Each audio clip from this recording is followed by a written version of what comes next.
Bonjour, ici Gisèle Ekobé, présidente de l'association Djemea. Dans le cadre de mon atelier d'initiative citoyenne nommé La Femme, nous allons échanger sur le thème du mariage.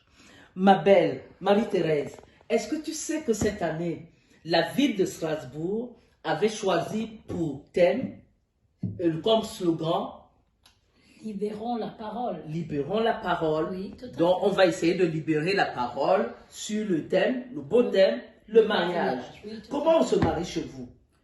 Alors, chez moi, je suis originaire du centre au Cameroun. Le mariage obéit à un certain nombre d'étapes, le toquet-porte, la demande de la main, la dot, le mariage civil et le mariage religieux. Et c'est généralement... le mariage se passe généralement entre à la fois les époux et les familles. Ok. Alors, est-ce que tu sais que moi, étant du littoral camerounais, quand tu arrives devant l'officier d'état civil, on suit bien les étapes que tu as nommées, l'officier d'état civil demande le contrat de mariage. Ah bon? Oui, madame. Ah ouais. Sans contrat de mariage, il n'y a pas de signature. Et qui sont les Tout, signataires? tout simplement parce que le jour où on apporte la dot, on fait la cérémonie de la dot, les deux familles, c'est là où les deux familles se lient. Oui. Le fiancé et la fiancée sont officiellement liés, Oui. et les deux familles se sont rencontrées et forment maintenant une famille. D'accord.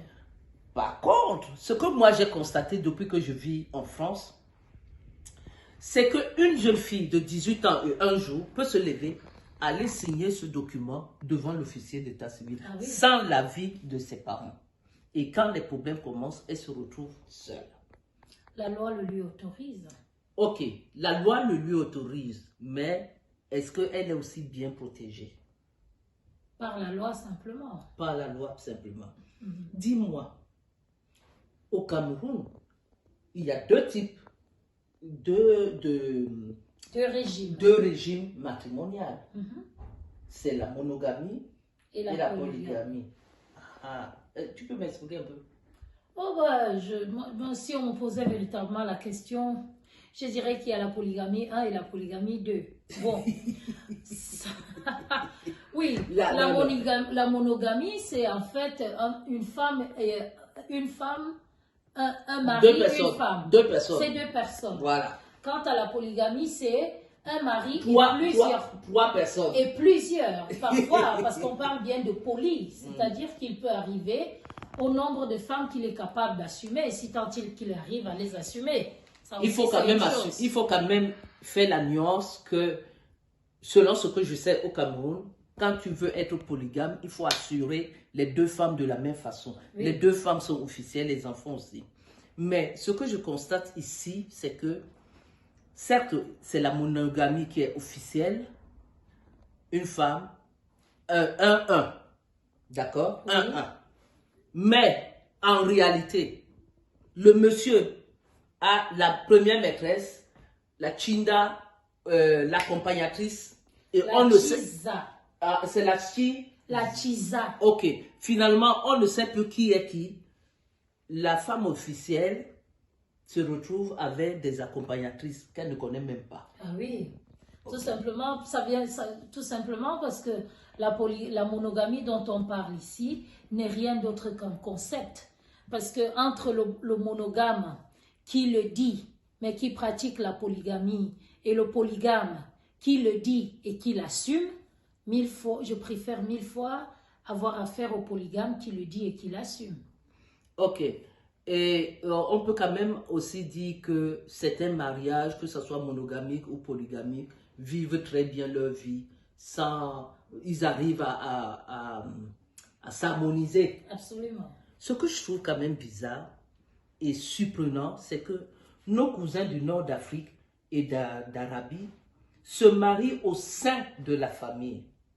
Comment les gens qui se marient au sein de la famille, quand il y a un petit problème, arrivent à se déchirer de cette façon? Tout simplement parce que j'ai envie de penser qu'ils mettent l'amour qui devrait être la base sur laquelle ils s'appuient pour se mettre ensemble, longtemps après le contrat. les familles s'asseyent. Il s'agit d'officialiser une convention sociale. Il s'agit d'officialiser un État. Mais est-ce que la question de savoir si les gens qui on est en train de marier ou qui sont en train de se marier se sont véritablement préparés à vivre ensemble en tant que conjoints? Parce que hier, ils étaient cousins, aujourd'hui, ils seront conjoints. Ça aussi, la question, est-ce qu'on se la pose véritablement? Je ne suis pas très sûre. Ok, le mariage qui doit être un cadre sécuritaire, malheureusement, on le constate, on constate des situations dramatiques où c'est la violence permanente, où il y a perte humaine. Oui.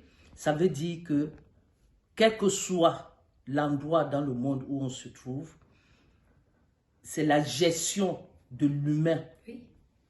L'humain doit primer sur le reste. Sur le reste. Tout à fait. Et tant qu'il n'y a pas le respect de